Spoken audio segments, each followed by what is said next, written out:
Top पे रहा तो मर गए। मरने के बाद 28 तो नरक है, 28 नरक मिला। सबके अलग अलग जो जो पाप किया सबके नरकों का अलग अलग डिस्क्राइब है कि कौन सा पाप करने में कौन सा है। कोई झूठ बोलता है, किसी का मर्डर करता है, कोई किसी का परिस्त्री को उठा लेता है, कोई बच्चों उठा लेता है, किसी का खून करता है, किसी ईर्ष्या, छोटी छोटी चीज़ें भी होती हैं। कोई ईर्ष्या करता है, कोई निंदा करता है, उसमें गलत काम कर लेता है। लोगों के क्या हो जाता है ना, जैसे मान लो जलन होती है किसी से तो शांति से अपने घर बैठ के, जलन है ठीक है थोड़ी देर में शांत हो जाएगा, लेकिन कुछ लोग क्या करते हैं जलन में उसका रिएक्ट भी करते हैं, कहते हैं ना एक्शन से रिएक्शन करते हैं। मान लो किसी जलन हुई, भाई उसका ये कर गया, उसने ये कर दिया, आज उसने इतना पैसा हो गया, या जो भी 50 जलन होती है, आज इसने ये कर दिया, तो ये नहीं कि वो सिर्फ जलन तक ही सीमित रखे, अपने घर में रो धो ले, भगवान से कह ले, उतना ही सीमित रखे तो पाप नहीं चढ़ता है। लेकिन वो ऐसा नहीं करता, वो क्या करता है, वो जाके आप उसका रिएक्ट करता है, और जब रिएक्ट करेगा तो वो चूंकि सामने वाला तो जो कर रहा है उसका अगर रिएक्ट करोगे तो आप गलत काम करोगे, क्योंकि उससे आगे बढ़ने के लिए आपको गलत काम करना ही पड़ेगा। कोई अगर कर रहा है, जैसे मान लो पैसा ही कमा रहा है, कोई कर रहा है, तो क्या होगा, बगल वाले को अगर उससे जलन हो रही तो उससे ऊपर उठने के लिए उसको और गलत स्टेप उठाने पड़ेंगे। जब तक स्टेप नहीं उठाए तब तक, क्योंकि सत्य की राह में आपको कभी भी मिलेगा नहीं, सुख नहीं मिलेगा। अगर आदमी ये सोचे कि हम सत्य की राह से इसको पराजित कर देंगे तो ऐसा पॉसिबल नहीं है। सत्य की राह पे अगर चलोगे तो तुम्हें दुख मिलेगा, कदम कदम पे मिलेगा, लेकिन हमें लगता है कि 4 कदम अगर भगवान की तरफ चलना और पाप की तरफ 1000 कदम चलने से अच्छा है 4 कदम भगवान की तरफ चल ले तो हमारी सारी जिंदगी बन जाएगी। लोग ये नहीं सोचते, उनको उस समय बस ये दिखता है कि हमको कैसे बदला लेना है, रिवेंज, मतलब लोग उसका बदला जरूर लेते हैं। किसी ने नहीं ठीक है और नहीं, किसी ने कुछ बोल दिया तो उसका रिएक्ट करेंगे, उसका आंसर दे देंगे। अगर वो शांत रहो तो हो सकता है मुंह से तुम्हारी गलत बात ना निकले। क्या हो जाता है, कभी कुछ बोला तो आदमी गुस्से में उल्टा पुल्टा मुंह से निकालता है, उसमें पता नहीं क्या निकल जाता है। कभी कभी तो ऐसी चीजें निकल जाती है जो नहीं बोलनी चाहिए। कहते हैं ना क्रोध जब आए तो थोड़ी देर शांत हो जाओ, 2-4 मिनट सोचो तब उसका आंसर दो। हमेशा कहा जाता है मौन सबसे अच्छी चीज है, उतना ही बोलो जितनी जरूरत है, उससे अगर ज्यादा आप बोल रहे हो तो उसमें कुछ ना कुछ मुंह से उल्टा पुल्टा निकलेगा। अगर गलत निकला तो उसके बाद क्या हो जाता है, सामने वाला भी उसका रिएक्ट करेगा तो बात बढ़ती जाती है, फिर इतनी बात बढ़ जाती है कि आदमी खून खराबा तक आ जाता है। तो मतलब कहने की होता है कि पहले तो आप गलत काम कर रहे हो, उस समय तो आपको लगता नहीं, अगर कोई समझाता है तो आपको लगता है कि अरे ये क्या बेवकूफ़ी बातें कर रहा है, इनको जब ये पढ़े तब समझ में आए। और करते करते जब अंत आता है, मरने के बाद जब जाता है यमदूत के पास, तो जो पाप के हिसाब से अगर आप पुण्य करे हुए हैं तो हो सकता है रास्ता आपको स्मूथ मिले, अगर आपने इतने पाप किए तो रास्ता भी आपको कष्टदायक होगा। और जब वहाँ पहुँचोगे तो यमराज के सामने आप पहुँचोगे तो उनके लिखे हुए जो हैं पाप वो अपना अलग नरक में डालेंगे। नरक कई हो, अंधता मिश्र, फिर कहते हैं ना कई रौरव नरक, मतलब नरक के नाम है सबके, आपके कर्म के हिसाब से। कभी कभी तो कहा जाता है जो मच्छर हम लोग मार देते हैं इसका भी पाप है, तो इसीलिए ये उपवास किया जाता है। हम लोग जो भगवान की भक्ति करते हैं, राम नाम जप करते हैं ना, तो ये पाप है जो अननोन, जो हमको पता नहीं होते जाने में, वो कट जाते हैं।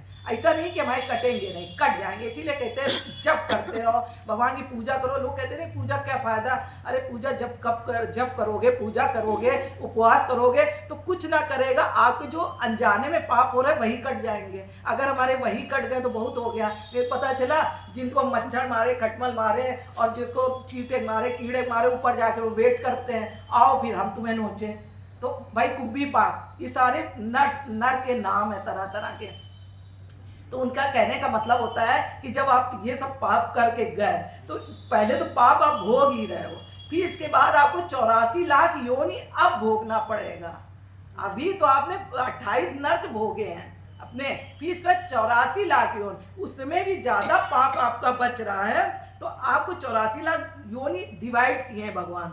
जैसे 30 लाख योनि जो है वृक्षों की योनि है, जो पेड़ पौधे दिख रहे हैं 30 लाख योनि है। मतलब हम लोगों को एक पेड़ कभी कोई 10 साल जिंदा रहता है, कोई पेड़ पता नहीं छोटा ही हुआ तुरंत खत्म हो गया। तो ये नहीं समझो कि पेड़ सूख गया, उसके कर्म इतने ही थे वो चला गया, जो आया वो चला गया।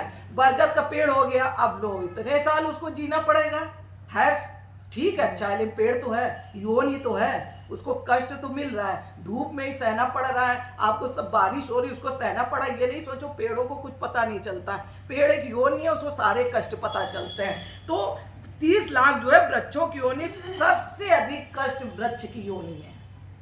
ये नहीं सोचो कि पेड़ है तो इसको क्या पता चलता है, इसको सब लोग काटने आ जाते हैं। पत्तियां क्यों कहा जाता है फूल मत तोड़ो, पत्तियां ना तोड़ो, अरे उसको कष्ट मिलता है। अगर किसी की पत्ती, लोग ऐसे बातें कर रहे फोन में, ऐसे निकलते जा रहे हैं, पत्तियां तोड़ते जा रहे हैं, अरे वो पत्ती आप जो तोड़ो उसके अंग तोड़ रहे हो, उसको कष्ट हो रहा है। तो ये चीज इंसान को तो पता ही नहीं है कि ये जिंदा है, उसको तो ये लगता है ये पेड़ है, इससे हमें क्या फर्क पड़ता है। जो कुल्हाड़ी से काट रहे हैं पेड़, लकड़ी काट रहे हैं, उसको कितना कष्ट हो रहा है, जैसे हमें कष्ट होता है वैसे उनको फील हो रहा है। वो बोल नहीं सकते, कह नहीं सकते वृक्ष, लेकिन सबसे अधिक कष्टदायी योनि है तो वृक्ष। कभी कभी वृक्ष देखो पेड़ फल नहीं दे पाते हैं, कहते नहीं फर्टाइल है, फल नहीं दे रहा है, पत्तियां भी झड़ गई, अब धूप में पत्तियां भी झड़ गई और तेज धूप लग रही और कष्ट हो रहा है। ऐसा नहीं है कि उनको कष्ट नहीं हो रहा है, कष्ट उनको भी होता है बराबर। तो 30 लाख योनि है पेड़ों की, पहले वो भोगना पड़ेगा। फिर 9 लाख योनि जलचर प्राणी, जलचर पानी में रहने वाले, मछली, कीड़े मकोड़े, कितनी चीजें जल की होती हैं, सब रहते हैं। ये मान के चलते सड़ा गड़ा टाइप की चीजें हैं, ये मान के चलो, बता रहे हैं कितना कष्ट है। और मानव जन्म सर्वश्रेष्ठ मानव है, भगवान ने हमको अपने जैसा बनाया है, और लोग इसको, इस जन्म को सिर्फ घूमने फिरने, जलन में, बातें करने में, मजे करने में, पैसा कमाने में, भगवान का नाम तो लेते नहीं है, इधर की उधर सोने में, जागने में, यही सब खाने पीने में आनंद करते हुए पूरा जीवन बिता देता है। अब इसके बाद जो कष्ट है वो हम बता रहे हैं। तो 9 लाख जलचर प्राणी का कष्ट होगा। 10 लाख क्रम योनि, क्रम जिन्हें स्कैरिस होते हैं, कृमि नहीं होते हैं, कृमि जो नहीं होते हैं स्कैरिस टाइप के, ऐसे पतले पतले धागे टाइप के होते हैं, कई होते हैं, केचुआ बोलो हिंदी में। और जो वो नहीं होते हैं उनको, गोजर जितने भी है सब नहीं, जो होते हैं रेंगने वाले, वो 10 लाख योनि है। अब ये सोचो 10 लाख योनि, अभी ये नहीं है कि एक ही मिल रही है, ये 84 लाख योनि हमें घूम रहे हैं। मतलब पहले तो हमने वृक्ष के रूप में कष्ट उठाया 30 लाख, फिर हमने 9 लाख जलचर प्राणी के वन में जब उसमें मर गए, तब 10 लाख योनि ये कृमि मतलब यही रेंगने वाले, फिर इसका 11 लाख पक्षी योनि। अब तरह तरह के पक्षी होते हैं भाई, उसमें भी कुछ अच्छी पक्षी हो गए तो उनका सुखद जीवन हो गया, लेकिन उनको सब भोग है। ये जितनी भी योनि बता रहे हैं ना, ये भोग योनि है, कर्म योनि नहीं है। इसमें से कुछ कर नहीं सकते, बस भोगने आए, मर के चले जाएंगे, फिर दूसरी योनि मिलेंगे। तीसरा मतलब कहने का 11 लाख पक्षी योनि का मतलब हुआ आप चिड़िया बने, मर गए, फिर तोता बनोगे, तोता मरे कबूतर बनोगे, मतलब आपको 11 लाख बार आपको पैदा होना पड़ेगा, तरह तरह के पक्षी। ये नहीं एक पक्षी बन के भी सोचो चलो हमारा काम खात्मा, नहीं। फिर इसका 20 लाख पशु योनि, जो पशु दिख रहा है, अब इसमें भी पशु योन में भी पशु तो बहुत है, सुअर से लेके सारे पशु है, कुत्ता सुअर जो है। अब उसमें भी आपके पहले के कर्म के हिसाब से आप कुत्ता बने तो किस घर में आप रखे जा रहे हो, आपको बढ़िया बिस्तर मिल रहा है, अच्छे से एसी मिल रहा है, सब मिल रहा है, उसमें भी आपका कर्म है भाई। अब कई देसी कुत्ते हैं जिनके चोट लगी है, बेचारे का खून बह रहा है, ऐसे भी भटक रहे हैं, सब उनकी क्या है, सब कर्म के हिसाब से मिल रहा है। इसी में कई पक्षियों भी होता है, बढ़िया से रखा जा रहा है, अच्छे से खिलाया पिलाया जा रहा है, स्वस्थ रखा जा रहा है, तो उनके कर्म कुछ अच्छे रहे तो ये रूप मिल गया हमसे। अच्छा, पशु योनि में सबसे लास्ट में गौ योनि होती है, गाय की। गाय योनि में आपका जो होता है, गाय सबसे अच्छी मानी जाती है, उसकी सबसे रिस्पेक्ट तो यही सब किया जाता है। गाय को कुछ भी डिस्टर्ब किया जाता है, कोई काटता है, मारता है, उसे ढंग से नहीं रखता, खिलाता नहीं है, दुत्कार देता है, मान लो तुम्हारे घर के सामने आई गाय और तुम ऐसे कुछ ना दिए, इसे भगा दो, तो डंडा मार दिया, ये सब पाप में आते हैं। गाय का कहते हैं गाय की सेवा सर्वश्रेष्ठ सेवा मानी जाती है, उससे गाय सेवा से आप अपना परलोक संभाल सकते हो, स्वर्ग तो मिल ही जाएगा। इसके अलावा भगवान कृष्ण भगवान ने जी गोलोक है वो प्रसन्न हो जाएंगे, कहो तो तुम्हें गोलोक तब मिल जाए गौ सेवा में।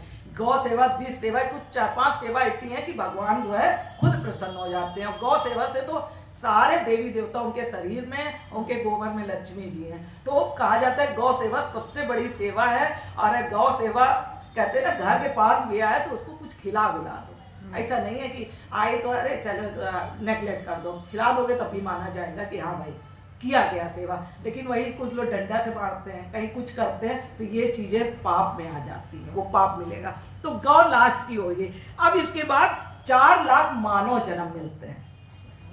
अभी मानव जन्म में हम लोग 4 लाख है। हम यही तो बताना चाह रहे हैं कि जो हम लोगों का जन्म है ये सर्वश्रेष्ठ जन्म है। सर्वश्रेष्ठ जन्म मिला कि हम भक्ति कर रहे हैं, भगवान के बैठ के हम सत्संग सुन रहे हैं, भगवान की पूजा कर रहे हैं, भजन कर रहे हैं। ये हमारा समझ लो, इसी से हम अपना परलोक बना सकते हैं। मतलब हम भगवान को भी पा सकते हैं इस जन्म में।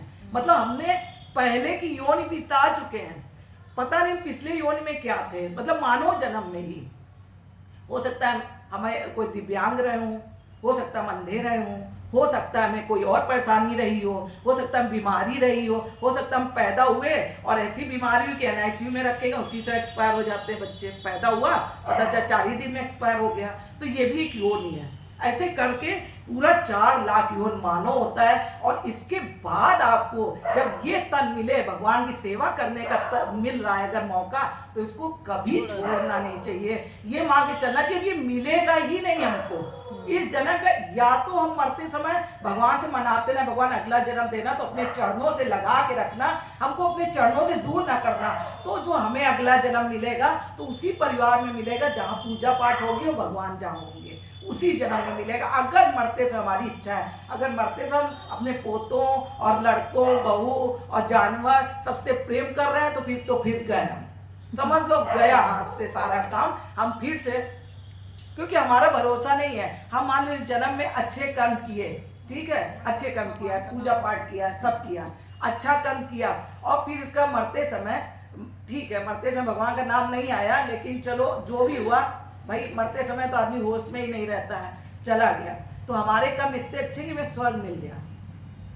स्वर्ग में भी कई लेवल है, ऐसा नहीं है। स्वर्ग में ये नहीं है कि एक ही स्वर्ग है सबके लिए, उसमें 1st, 2nd, 3rd, 4th top class, सीढ़ी की तरह। तो टॉप क्लास जो होता है उसको सारी सुविधा है, अप्सराएं से लेके सब कुछ, विमान से लेके सब कुछ सेवा करना है। और जो नीचे वाला है उसको स्वर्ग मिला है, लेकिन काम धंधा उसको करना पड़ेगा वहां पे, वहां काम धंधा करना है, लेकिन कर्म नहीं कर सकते आप। मजे की बात है, कर्म की योनि सिर्फ हम ही लोगों को मिली, मानो और कोई नहीं। वहां भी गए तो हमको भोग मिल रहा है। अगर हमने थोड़े पुण्य किया है तो हो सकता है हमें जो है ना 2-4 साल बाद वहां खूब आराम से रहे, खूब खाए पिए, आनंद लिया, खूब संगीत आया, बढ़िया है। और फिर जैसे ही खत्म हो, 1 सेकंड भी नहीं रोकते, ढकेल देंगे। और ढकेलने के बाद जब नीचे पृथ्वी पे आएंगे तो ये देखा जाएगा आपका कितना पाप बच्चा है, ये देखा जाता है। ये नहीं कि आपका क्या है, आपका कितना पाप बचा है, उसी हिसाब से आपको मानव जन्म मिल जाएगा। फिर से आप घूमना शुरू। अब पता चला हमारा पाप बचा है, हम किसी दरिद्र के यहाँ पैदा हो गए जो खाने भी नहीं है, हम भिक्षा मांग रहे हैं, इधर कर रहे हैं, उधर कर रहे हैं। पता चला ये जन्म हमने पाप में ही बिता दिया। अब हमारा ये चक्र चलने लगा। अब ये चक्र चलता रहेगा। फिर कभी हमें मानव जन्म मिला, इसी तरह बैठ के सत्संग कर रहे हैं, भगवान की पूजा कर रहे हैं और उपवास कर रहे हैं, भगवान का ध्यान कर रहे हैं, जप कर रहे हैं, सत्संग सुनने मिल रहा है, तीर्थ यात्रा करने मिल रहा है। ये तो हमारे कई जन्मों के हैं। आज जो मिल रहा है हमको, जो बैठ के बात करेंगे, हमें कई जन्मों के पुण्य संचित है, उससे मिल रहा है। ऐसे नहीं मिलता है, सबका मन नहीं लगता है इन सब चीजों में।